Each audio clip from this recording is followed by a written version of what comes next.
You decide to call Mina and demand an explanation for the Saturday morning ambush. What was her actual logic? Does she admit that she broke up with them because she realized they were both in love with you the whole time? Or is she just bored and looking for a front row seat to the most dramatic romance at UA? Mina doesn't call you to warn you. That feels important. In retrospect, she knows exactly what she's doing when she gives Katsuki your number again and tells Ijiro you'll be at the usual place on Saturday morning. Same as always.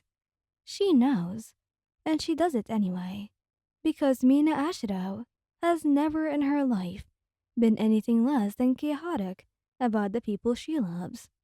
You find out when Kirishima texts you at 9:47 on a Saturday. Hey, are you at the coffee place? You stare at your phone. You are in fact at the coffee place. Why? You send back. The door jingles 30 seconds later. Ijiro Kirishima is a lot of things, but subtle has never been one of them. He spots you immediately, grins wide and bright, and slightly guilty around the edges, and crosses the rim like he's been doing it his whole life. He drops into the chair across from you, unwraps his scarf, and picks up your coffee to read the label without asking. Hey, he says. Hey, you take your coffee back. How's Mina? The grin flickers, just for a second. She's good. It's good. We ended things a few weeks ago, but it's good. I know, she told me. He looks at you. What did she say? That you were better as friends, that it was mutual. You pause. That he'd probably show up here eventually. Kirishima has the most expressive face of anyone you've ever met. Every thought he has moves across it in real time. No filter, no delay. Right now it's doing something between embarrassed and relieved. She really did just set this whole thing up, huh? She did. He leans forward, elbows on the table, red hair falling loose around his face. You've known Ijiro Kirishima for 4 hours. You know the way he laughs too loud in movie theaters and cries at dog food commercials and will physically place himself between a stranger and danger without thinking. You know him the way you know a song you've heard so many times, it lives in your bones. You've done a careful, very deliberate job of not thinking about what it meant. I'm not here to make things weird, he says, which is exactly what someone says when things are about to get weird. Okay. I missed you. We kept canceling plans, and I know that's probably my fault. Things got complicated with Mina, and I really didn't want to put you in the middle, but I. He stops, runs a hand through his hair. I realized I was avoiding you for the wrong reasons. What are the right reasons? He looks at you steadily. That I've been trying to talk myself out of how I feel about you for about 2 years. The coffee shop is warm and soft around you. The rain just starting against the window. Your chest does something involuntarily.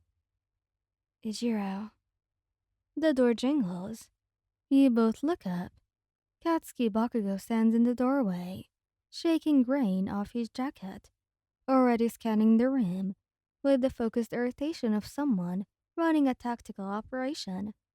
His eyes land on you, and then on Kirishima. Something shifts across his face. Something shifts across his face. Not surprise, exactly. More like, of course. You're kidding me, he says, to no one in particular.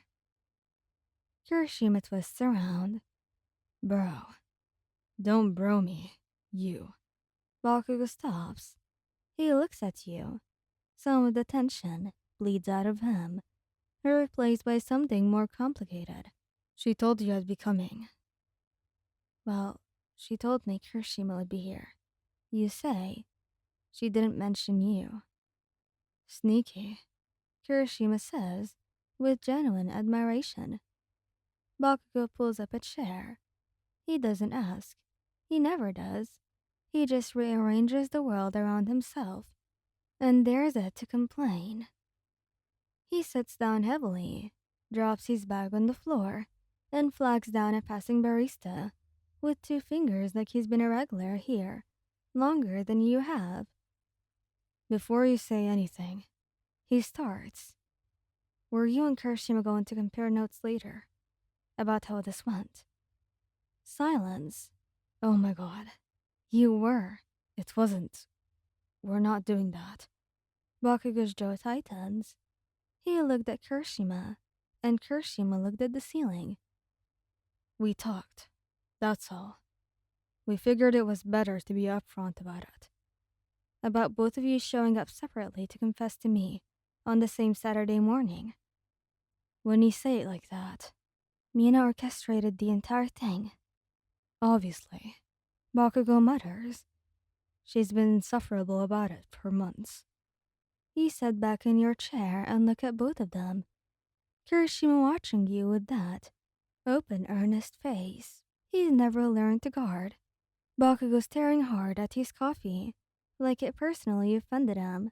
Every line of his body broadcasting something he hasn't found the words for yet. These are 2 of your oldest friends.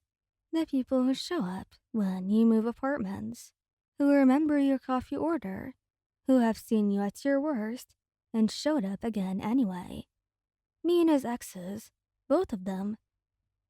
I want you both to understand that I'm not doing anything out of guilt or loyalty, or because Mina gave her blessing, which she did, by the way, and it was deeply uncomfortable.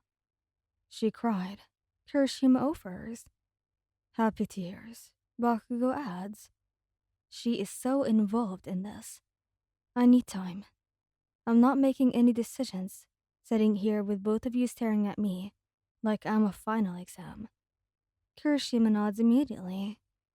That's fair. And Bakugo takes a long sip of coffee.